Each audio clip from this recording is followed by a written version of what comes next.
Can you read it better, open versus closed? Yes, We're good? We're ready? Finally? Okay. Welcome. She's pokey. Welcome. Pokey.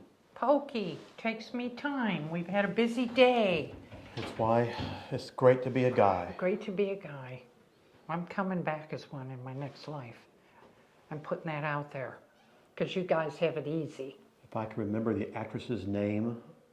Shirley MacLaine. Shirley MacLaine. Thank you, Shirley. You have a new name now in the office. Okay, well, I am Susan Tierney, and By the way, this is Scott Horne. most people watching this have no idea No who Shirley idea MacLaine who is. Shirley MacLaine is, I'm sure. Look her up. She's kind of cuckoo, right? She's married to who? Warren Beatty. No. Or no, that's her brother. Was it her brother? Warren Beatty and Shirley MacLaine are brother and sister. Oh, okay. You never knew that? Didn't know that. Well, What I if knew he trivia. believes in reincarnation too. I knew trivia before you did. Oh, Anyway, I am Susan Tierney. This is my beast of a partner, Scott Horne, Beauty and the Beast. That makes me Did the you beast? get the connection? You're the beast. Oh. You're the beast. So Well, I might be the today, beauty today. you can be the beauty with your nice little outfit there. Okay, we are going to talk about understanding regulations, payments, and repairs. So let's talk about what are the important regulations that have to be top of mind in a creative finance deal? Well, I think it's more than just that, Susan. I mean, I really think that if you're going to play in our arena, you have to understand everything. Yes. You can't just hone in on one little teeny tiny section. Yeah. You have to really expand your horizons, and unfortunately, nobody wants to do that because it's work and it's hard. But you know, one of the things I have learned over the 30-something years I've done this business is that, you know, it starts off with money and regulations for money and things of that nature. And you know, one of the things that you've got to know is, because if you're going to be in this business long term and be good at it, you have to be able to borrow cheaper money. You can't always borrow, you know, expensive private capital or hard money. And so you have to understand banks, what banks want to see, what they need, what are their regulations, so that when you go talk to them, you have at least a reasonable understanding of what that may look like. And it'll help get you a long way through. But, you know, I'd much rather pay 7% interest rates than 14%, wouldn't you? Right. And working towards some details like that. So I think in a sense, as an investor, you've got to get this modicum of knowledge out there. And it starts with learning how to play the money game a little bit. Modicum. Modicum. It means a little bit. A little bit. Those are Look at your big the fancy 50-cent words. lawyer words, okay? Okay. We'll teach you better grammar later. Okay. But you know, it's just getting a feel for these kind of things. You know, and talking about regulations, like we talked about hard money for a minute and private capital, there really only regulations for private capital, and there really isn't any for hard money. But the hard money lenders will have their rules and regulations that you need to kind of get a feel for, just the basics to start with. You know, But there are rules for lenders on HELOC loans, right? Don't you have to be licensed? And that's a banking or mortgage type scenario. That's a licensable issue. And you know, while you're talking about that, it is understanding those kind of things, because, you know, we run into a lot of people who want to lend money to someone who owns a home. And the problem, at least here in Texas, is that's going to be a home equity loan. You've got to be licensed to do that. You have to understand what those rules and regulations are. And you can't just go do it, because if you do it, you may have a note, but you may lose all your security, because your deed of trust could be declared null and void. And everybody goes, oh, they're my good friend. That will never happen, until it happens. Till it happens. And let me just tell you, it It happens. happens, and we have been there one too many times. So when it's just realizing, be smart. Know what the rules and regulations are. Talk to a knowledgeable attorney about what it is you want to accomplish and why. It doesn't cost a lot of money, but make sure you know what you're doing before you do it.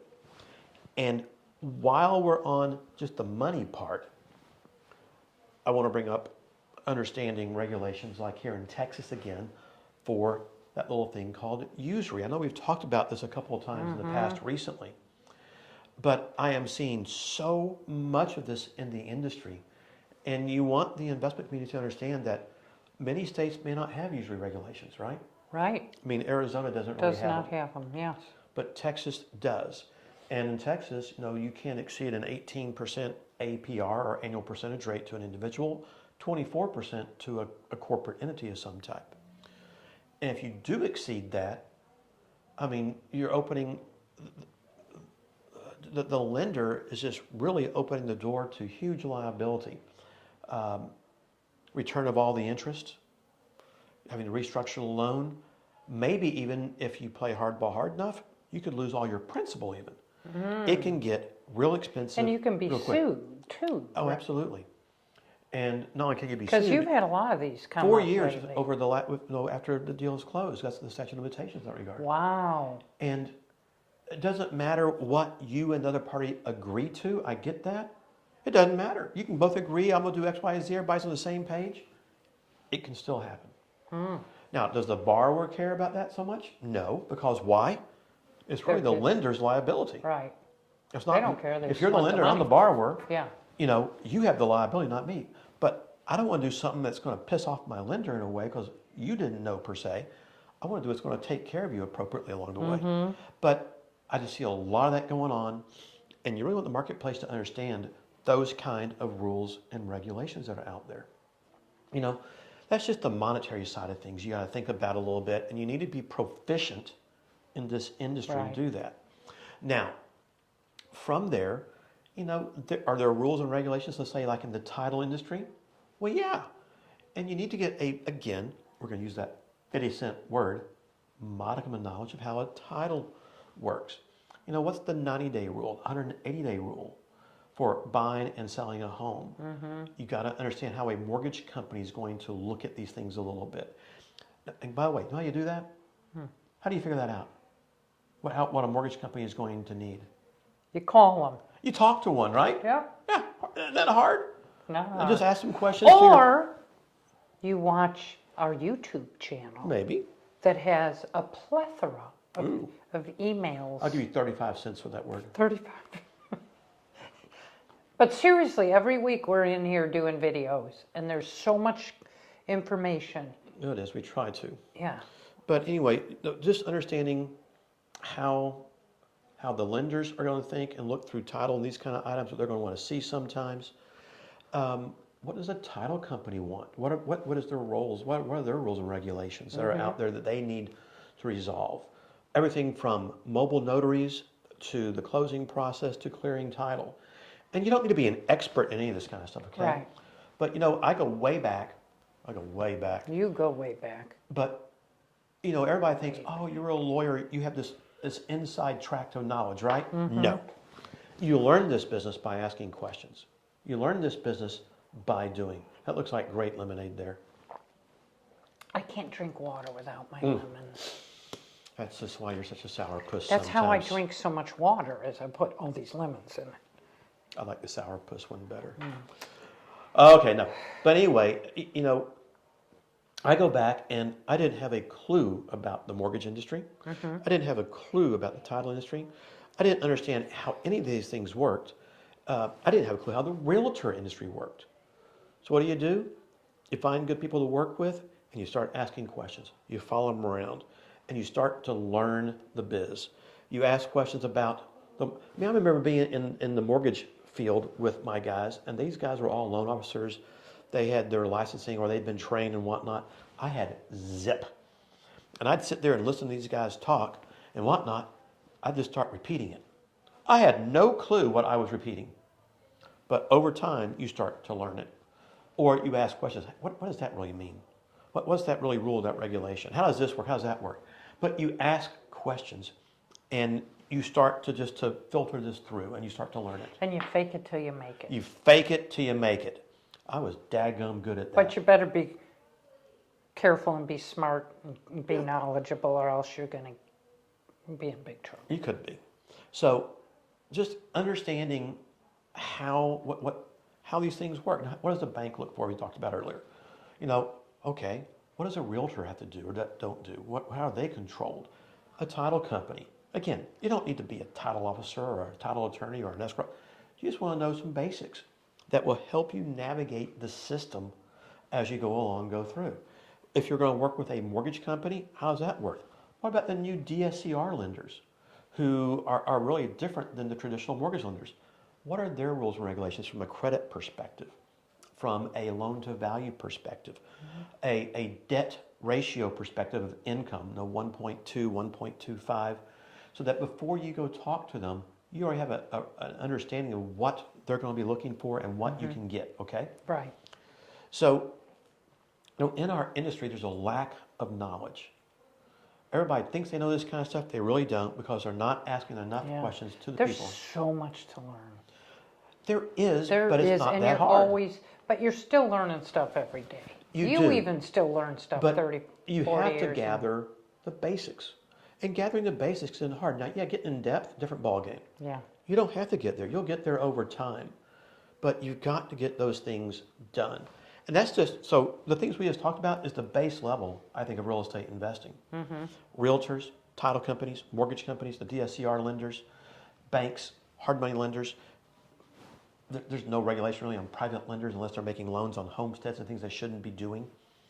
That's just where they can get effective, and people let friendships get in the way. No, always remember, guys, business is business and friends are friends, and treat it as such. It's okay to be nice. You can do both, and you can blend them together as opposed to just going one way or just the other. So I think that's just their groundwork of rules and regulations. Right. Then we jump off the cliff into the creative finance world. Now things really change. You know, what's funny is that you want the investors in the marketplace to understand they need to talk to a knowledgeable attorney in their state. Texas, Arizona, Ohio, Florida, California, wherever it might be. Ask the simple questions. You know, what's going around right now out there is foreclosure rescue rules and regulations where somebody's in foreclosure. The investors want to go buy the house sub 2. Can they do it? What must they do before they buy it subject to? What are the rules for that state? Some states have them, some don't. I know that there's 21 states that have them in some degree. Does Texas? Texas does not. Does not. Arizona does not, is my understanding at this time. Colorado does. I think Florida does. And I haven't necessarily researched all those in depth. Some are very minimal, a 3-day robbery decision. Some might be 30-day issues that are out there. But if you don't follow those, what I have heard, and I haven't confirmed all this, but coming through pretty knowledgeable sources, there could be criminal, consequences if you violate some of these things sufficiently. So you want to start with just some basics of asking questions in the state where you are. And here in Texas, I think we're the most compliance-rich state in the country right now because of our border with Mexico and those kind of things that are going on there, right? Right. So I'm going to ask you this question.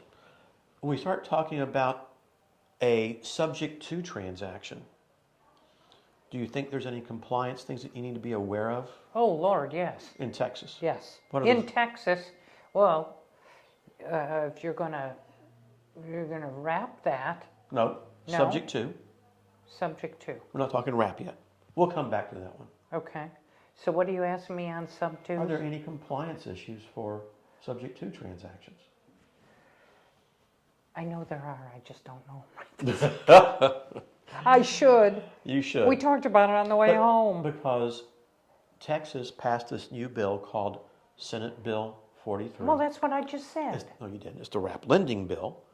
But a subject to transaction, by definition, is like a wraparound because it has an existing loan being left in place. Yep. Now, I think the only regulation for that per se is it must be closed in a law office or a title company, or the deal is void. Not voidable. So example, I know we dealt with a house not long ago, I'm not going to say where it was, where the investor brought the deal in. He'd already bought it, and this was a subject to deal, had a deed only, that's it. A one-page contract and a deed, nothing else.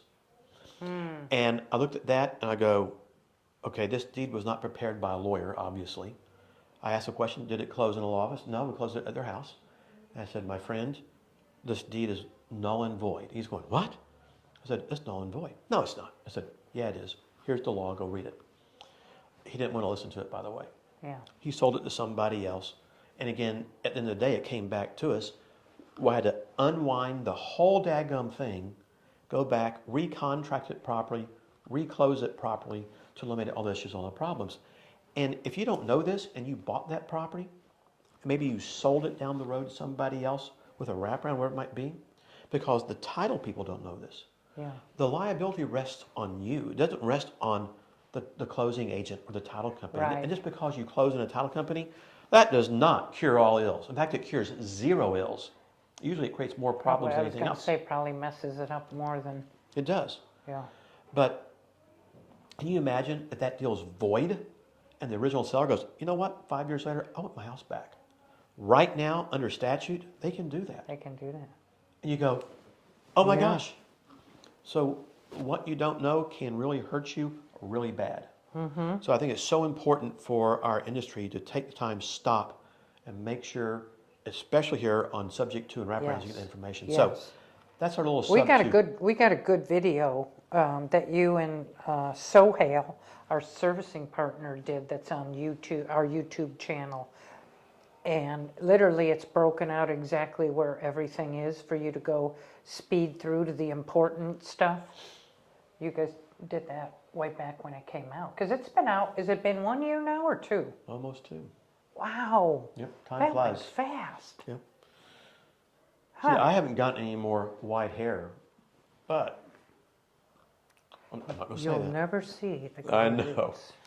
Anyway, so again, the community needs to understand there are Yes. rules and regulations that need to be followed, and you need to have a good understanding of that out there. Right. You know, and I could talk about things that should be disclosed to a seller, due on sale clause, seller liability issue, those kind of things, because they don't know the first thing about this business. Only us in the investor world really do, and Right. there's only a few of us that really know about that, to be honest with Yeah. you.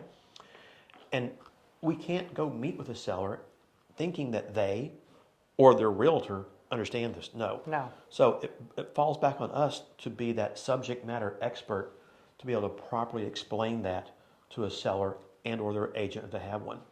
And the worst case is they take it to a lawyer who doesn't understand this business.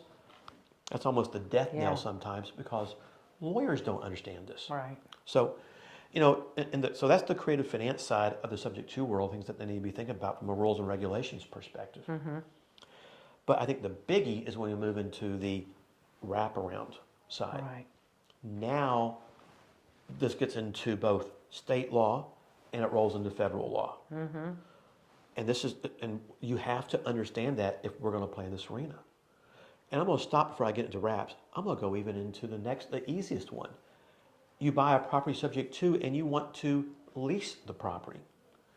You better have a reasonable understanding of your state's property code and the rules and regulations of leasing a property. You know, I hate to keep going back in time and talk about how I learned this, but I actually, as I was getting immersed into rental, I got lucky and was given a copy of the Texas Apartment Association's Red Book. At that time, it was only this thick. Now it's this thick. And it had all the rules and regulations of leasing in it.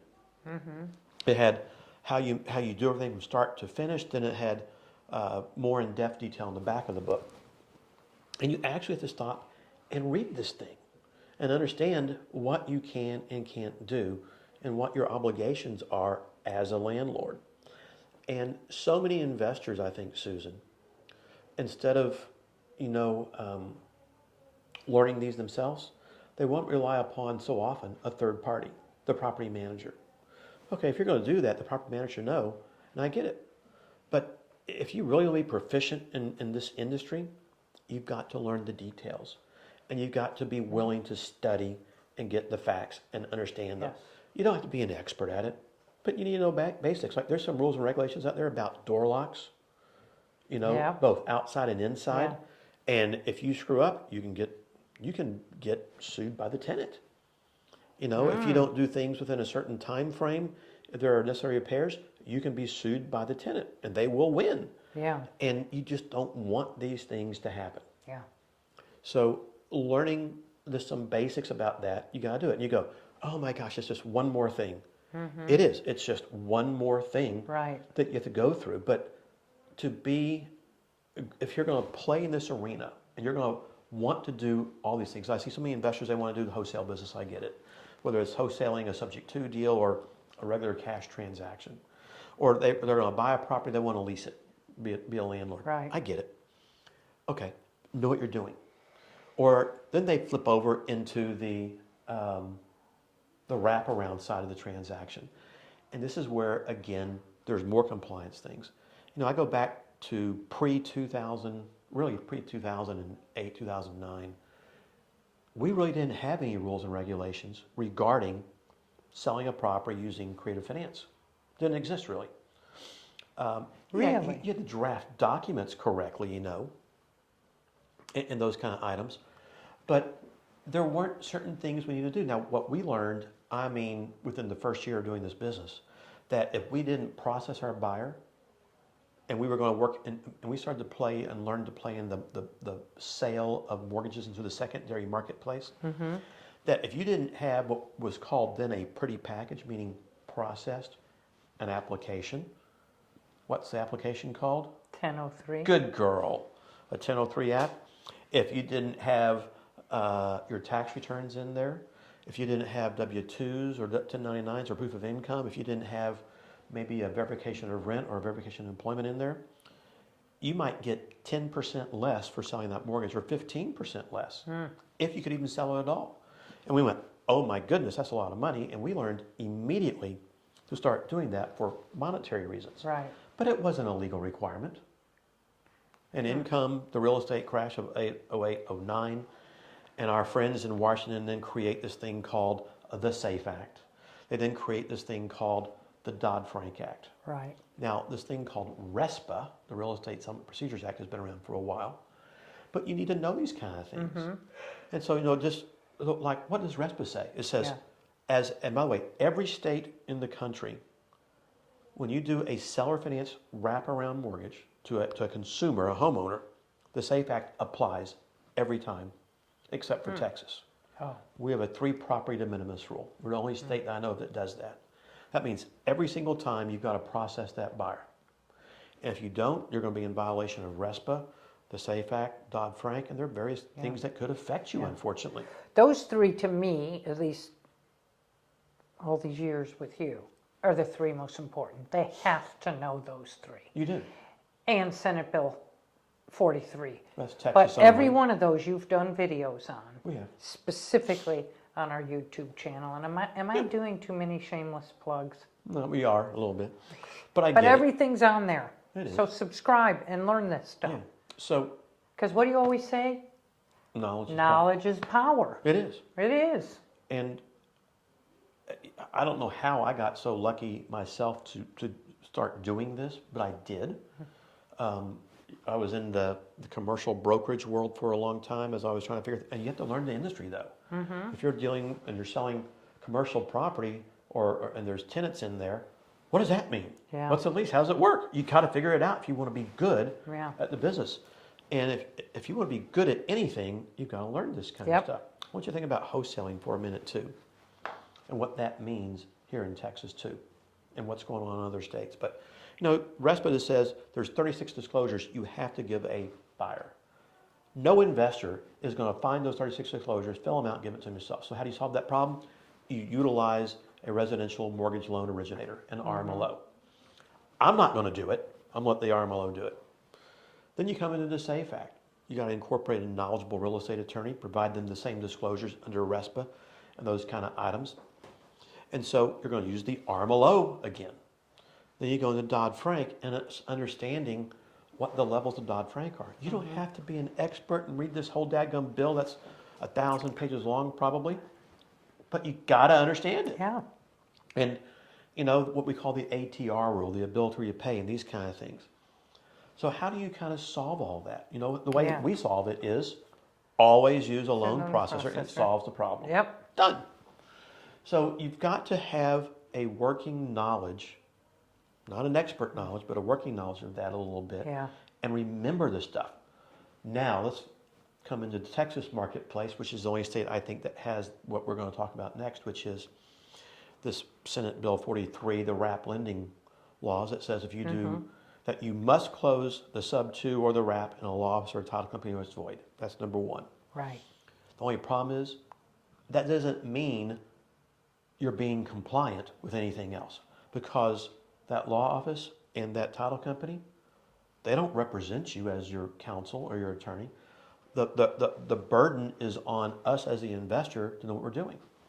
So the next thing it does here in Texas is it says you got to give them the underlying lien disclosure notice and the finance code insurance disclosure notice in Spanish and English. And Susan, there's a chance that might get changed and even put Vietnamese on there. Oh, yeah, they're doing that in the city that. of Dallas on rental law stuff. It's like, are you serious? So I look at that and go, oh my goodness. So you've got to just have that knowledge base of those kind of things. And then it also says if you do more than 3 transactions in a rolling 12-month period, and it doesn't matter if you have a certain percentage of ownership in any other company, they blend them all together. So you have a partnership here and a partnership here and a partnership here, and you do your own thing here. Guess what? You may be all of a sudden under that knowledge. And what I don't know about all this stuff you got to follow is that the same on just after 3 deals? Or if you do 4 or the first 3 exempt? We don't know that answer. It doesn't tell you. I mean, why can't we get that answer? We've been talking about that for a long time. It's just not in the code. And you know, the Savings and Loan Administration may or may not give you an answer. And well, you find that out is the hard way. It's the hard way. In a lawsuit. But, you know, is there a Senate Bill 43 police? You know, who's going to know? It doesn't if it's not in the bylaws. It doesn't become a problem until it becomes a problem. When you're foreclosing on somebody, when this happens or that happens, and all of a sudden they find these things out. You know, I got asked to handle a transaction for some guys recently, and they've done 6 or 8 deals in the last 12 months, and just in the last 6 months they've done that many deals. And I asked the simple questions. Did y'all provide your buyers these documents? And went, well, we closed a title company. I went, I didn't ask you that question. Did you provide? No. Okay. I said, are you licensed? No. Do we have to be? Yeah.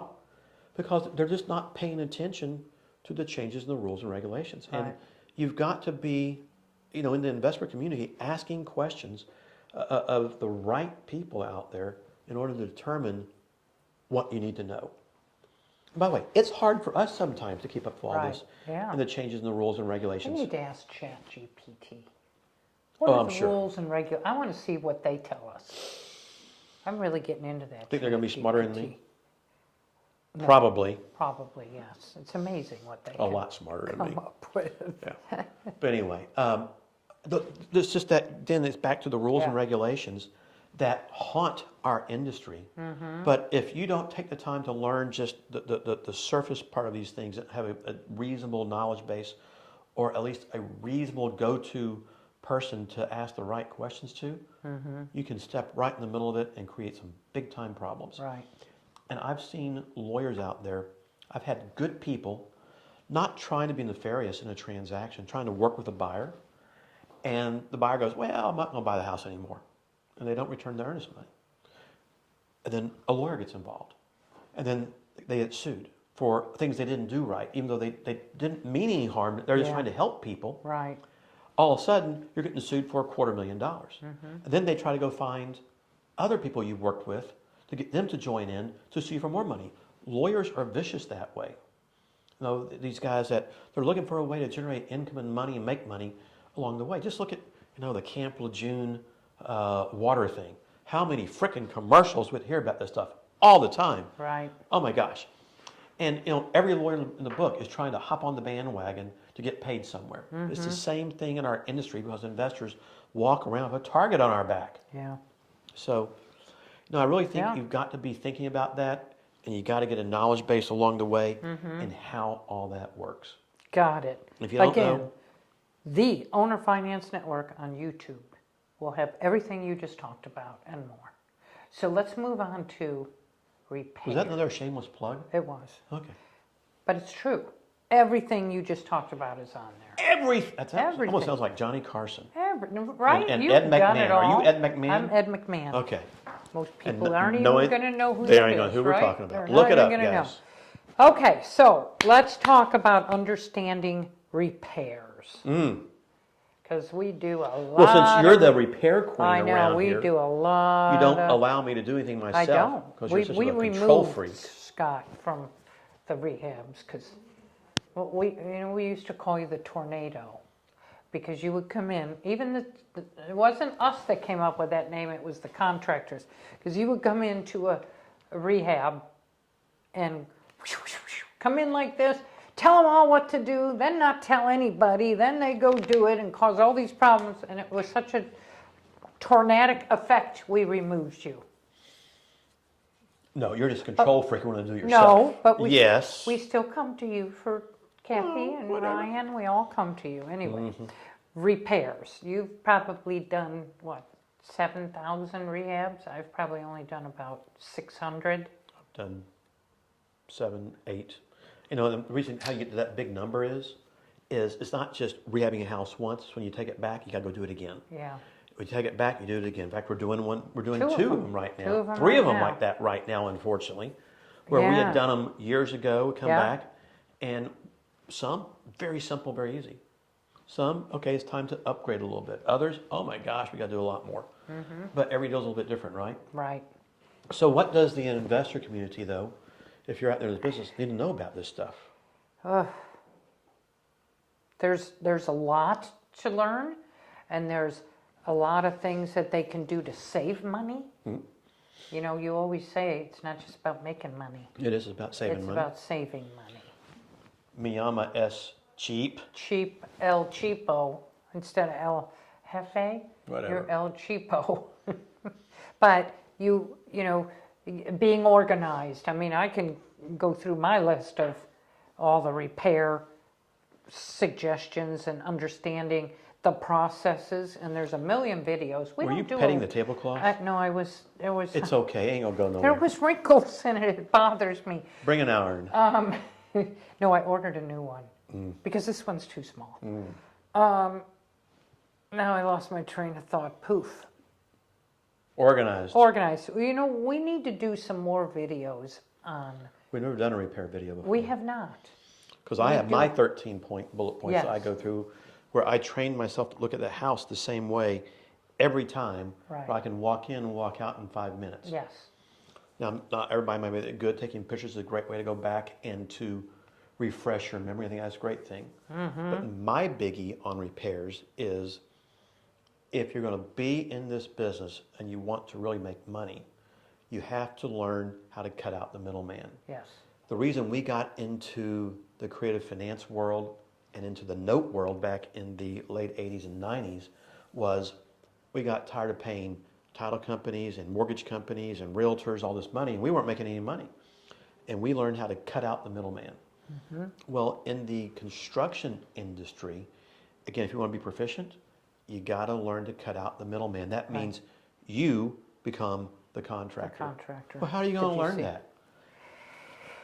Trial and error. Well, that's one way, but I'll tell you when I learned is as we were finding our contractors, maybe that first time I find them, I ask questions again, just like I did with a title company, a mortgage company, or a loan officer, whatever it might be. Yeah. What are you doing? How's that work? What do I need to look for? Now, I got lucky. I kind of grew up with a dad who taught me a lot of this stuff. But again, you have to understand how all this stuff works, and then you have to understand, you know, what are my costs? What are my materials cost? Yeah. And recently, in the last few years, material costs skyrocketed. I remember walking into Lowe's to buy a gallon of paint. It was $45. That used to be $8 or $9. I about fell off my high Your horse. throne? My throne. Did It you was, fall off your throne? I could not believe that. You're sitting here telling me it's all I'm going, no, it's not that much. I know you. It was absurd. It was obscene. Even in Now the- they've come back down again. but not you as got- much. But you got to be tracking Not some as of this much. stuff. Yeah. And I know people laugh when I say things like I go and I walk Home Depot, Lowe's, places like this. I floor and decor, and I look at what's available. I kind of get a feel for pricing. I don't need to know everything, but I need to know if a piece of plywood costs $29 or $89. Right. When someone gives me a bid, it's like, why the heck is this so much? You know, what should a roof cost? Not what insurance company will pay, but what will our guys or can do for the deal? Because, you know, on an average 2,000 square foot house, Susan, no, a 3-bedroom, 2-bath, 2-car garage, you know, a 30-year 3-tab roof, we can probably get installed between probably $9,000 to $11,000. Yeah. Insurance is going to pay $20,000 to $24,000 based on several things. That's a pretty daggum big differential. So Right. who do you want to be? The guy paying 9 to 11 or 20 to 24? Right. That didn't take much. Yep. But you have to learn, and not only to learn the stuff, who's going to do it for you? Yeah. One thing I did for repairs is I always stopped when I saw work going on, talk to people. Okay, you got to be a people person. Get out there. Hey guys, what's going on? I'll do roofs. Great. You got a card? You got this? Ask some basic questions. Follow back up, and you Right. start creating a list. And I Yeah. kept running a list of contractors all the time. We still do Yeah. that today too. Yeah. And you try to always improve. And by the way, the cheapest ain't always the Not best. always the best. But most expensive ain't always the best either. You're finding reasonable numbers, right? Yep. But if you don't know these numbers, you will get screwed and taken to the cleaners. And if you really want to pay a GC 30% profit for the job, which is money out of your pocket, Yeah. go for it. Yeah. Another thing is and this is what we do, is we separate labor and materials, and we buy the materials. We don't let them go buy and then tack it up and give it to them. We have accounts set up, and that's another thing, is to set up accounts at Home Depot. 'Cause way back Lowe's when, or you your didn't local need hardware all store. those, and you get all the points that give you discounts. I just bought $1,200 worth of appliances for Patricia, and I That's spent... a house, guys. It's a house, Patricia Lane. It only cost me $200 because I used all my points. So the more you buy, and then the contractors will go to the pro desk and they call us, and we look at it online and we approve the order instead of giving them free rein to go buy what they want. By the way, Because one, they're going to buy, they don't care about saving us money. no, they don't. And you know, that works great, and it Yeah. has worked great. In the past, if it was just me only before the advent of Susie Q here, you know, I would go and I would literally, Oh, I'd have my list of everything I needed at the house. I'd go, I'd make a list of everything I wanted to buy, the numbers. I would have Home Depot or Lowe's pull it all for me. They would shrink wrap it. My guys would go pick it up. Done. And I'll let the contractors buy the little things. So there are other ways of doing it besides just that. But you find what works, what saves time, saves money in that regard, right? And you find better ways, and you're always seeking better ways of Right. doing it. And if you really want to control costs, you really got to do it yourself, because they can really screw you blind. You have no idea what they're doing sometimes.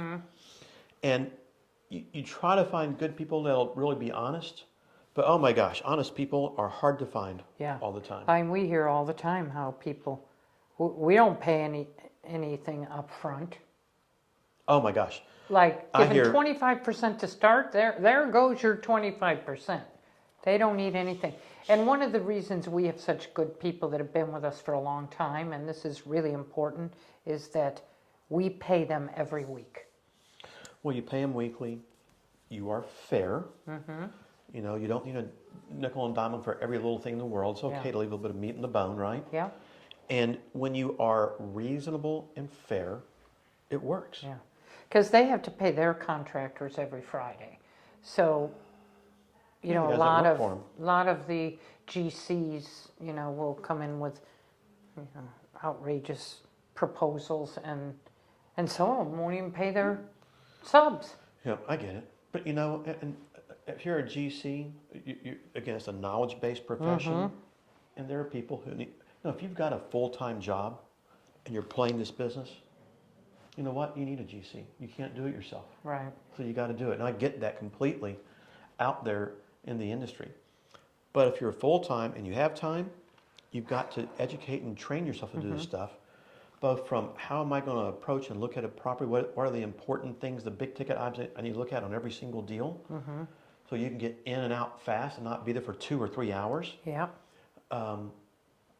Versus, just make reasonable decisions for estimating. When I'm going to look at a house, I might be there for 5 minutes, I might be there 10 minutes based on several things, but I'm in, out, and done, and I'm not trying to nail it down to the penny, because I might have 4 other houses looking at that day, and I can't get to them all if I'm there for an hour and a half, 2 hours per house, right? Mm-hmm. So we go through that, and all of a sudden, I'm in, out, and done, and so long as I can get within 5 or 10%, I can get close enough for government work, as they say, to make my offer, go. Now, I can hone that in later on if we get the home, but to make the offer, you don't have time to sit there and measure the floor and measure the walls, measure the windows. You got to get in and out and go. Yeah.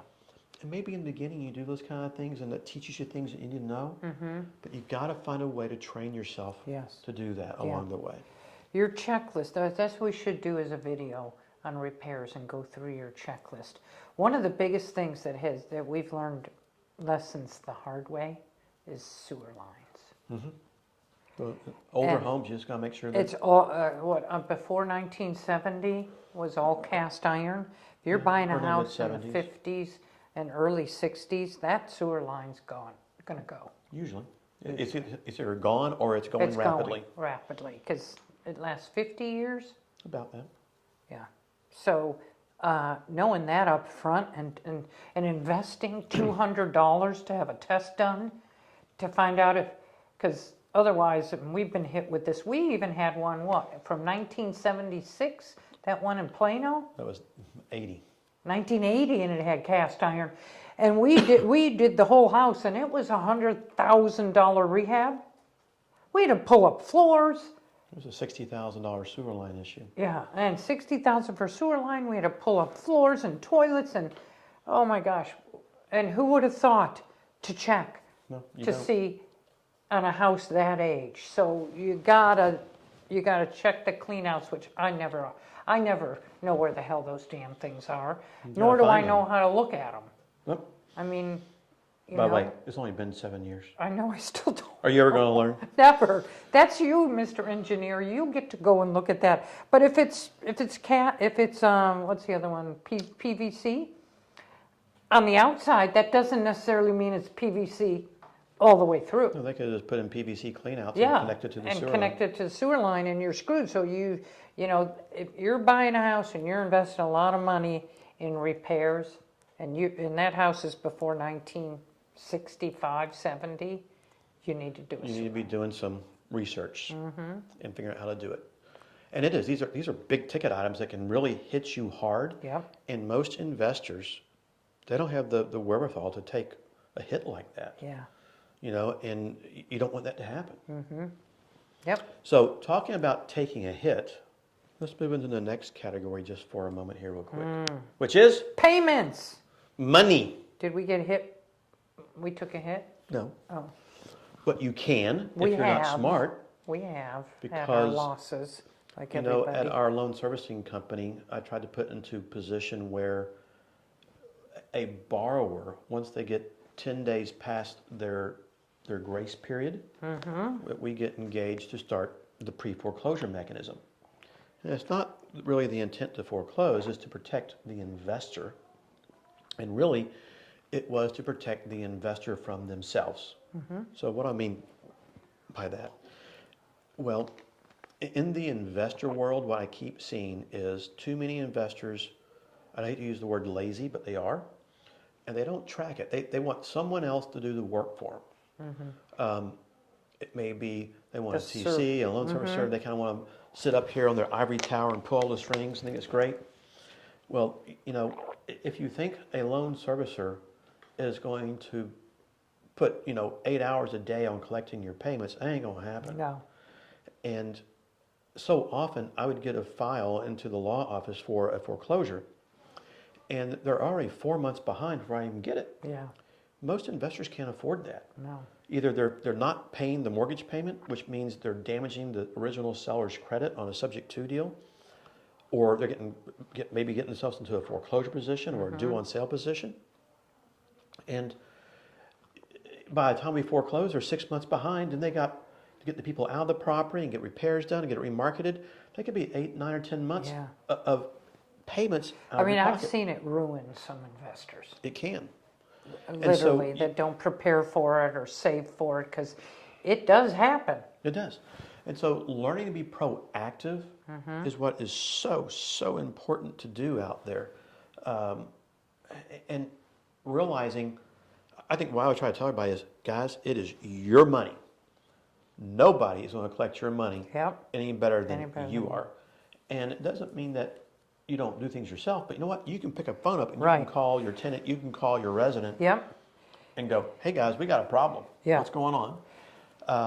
And really, even with servicing, you have a portal. You should go in there and see, when did that money come? Because it's ridiculous for these servicing companies, and certainly ours would never do this, to wait 3 or 4 months before they proceed with a foreclosure or Well, any notices. They're not here to foreclose for the No. investor. No. The investor has to authorize them. And, you know, servicing companies are there for one reason. They're there to collect and distribute the money. They're not there to be the collection agent for the investor. But the investor thinks that's their role, that's what they're going to do. That's not their role. Will they make a phone call? Yeah. Will they send out a late notice? Yeah. Does that work? Usually not. And what I have found historically is when the lawyer sends out that pre-foreclosure notice, whatever that pre-foreclosure notice might be in the state where you're located, something is going to happen quicker. Right, they see that. When it comes from a lawyer by certified lawyer mail, they go, uh-oh, we got a problem. Yeah. Versus, it's just a servicer. They throw it in the round file and they're done. Right. But it's staying on top of collections on your money, making sure the payments are being paid to protect the seller who sold you the home. What we want to do is keep this industry going. And if we get in a position where we're buying these sub-2 houses, the sellers aren't getting paid or the lenders aren't, and it's damaging the seller's credit, there's enough of that going on, guess what's going to happen? Brakes get put on, more rules, more regulations, shut down. Who knows what it is? We do not want that to happen. Right. And great industry, but you've got to understand these kind of things. And so it's our money. Collect your money. If you want to generate wealth, you don't generate wealth by losing money, right? You got to make money. Right. And if you're letting people live for free, you got a problem. So learning how to be proactive, learning how to take care of these issues, whether it's staying on top of a management company, whether it's staying on top of a servicing company or doing it yourself. I know in our company, we service all of our own loans internally. We have forever for that exact same reason. It's always been my philosophy. But we stop and we have collection meetings at least twice a month, if not more. We're constantly looking at things. We're constantly moving things back and forth. Even if it requires us to post a house for foreclosure, we may not want to foreclose on the house, but maybe they'll build a fire underneath. In fact, we just foreclosed on one home.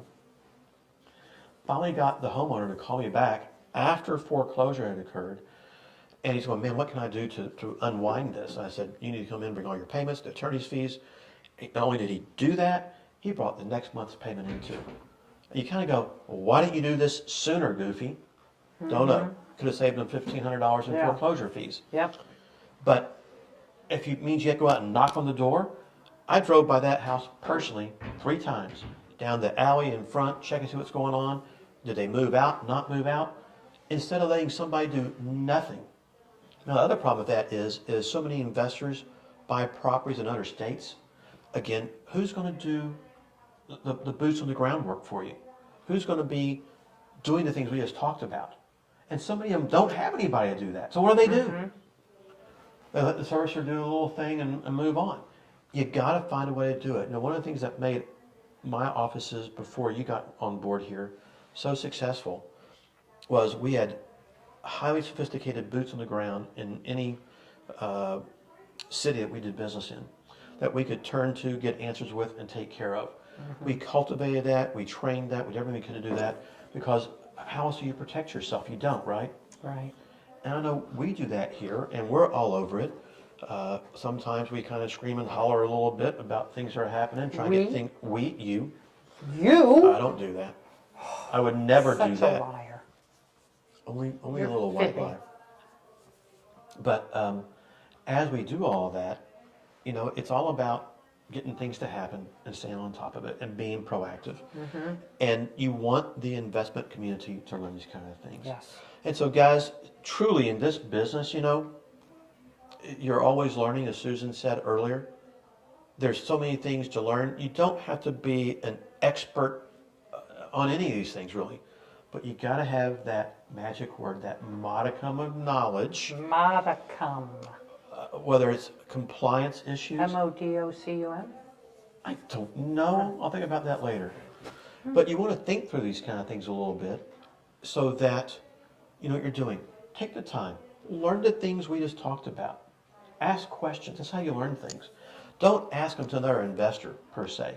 Go ask them to the subject matter expert, the title escrow officer, the title attorney, the mortgage company, the loan officer, maybe the loan processor, whatever that might be. Learn the little details. The property manager. Read. You know, when I learned this business, and you've heard me say this before, I sat my rear end into the SMU Law Library for 3 weeks reading, and I got lucky and found out where to go, where I could find the books. All this stuff for 3 daggone weeks. It was a job. But if you're going to do this stuff, you got to do that. The problem is I think, unfortunately, a lot of people, either they don't have time, sometimes they are just lazy, but you've got to think this way. It's learning about repairs and contractors and how things work and how can I save money, as you pointed out, right? Right. But then it's about collecting those payments also. Because that's your money. big, yes. And you got to have, and you really want to blend all this together. If you start to do this and you become a student of the game, I don't care if you have a full-time job. You know what? When you get up and work, get off your rear, go to the hardware stores, the Home Depots, the Lowe's, the floor and decors, whatever it might be, the tile places. What's available? What's out there? What are my costs? Start asking the questions. Go back and forth. But I think that's what the community has to do. They're just not willing to do it. Yes. Most aren't, because most just, prefer trial and error. That can And get if to be they very spent very costly. costly. But anyway, so regulations, repairs, and payments. Gotta learn it, In guys. the bag. We will be back probably not next week. We got to go down to Houston. We got a big event down there. And then it's the Christmas holiday, so we'll be back after Christmas. Yep. So, Merry Christmas, and we will see you soon. Merry Christmas, guys.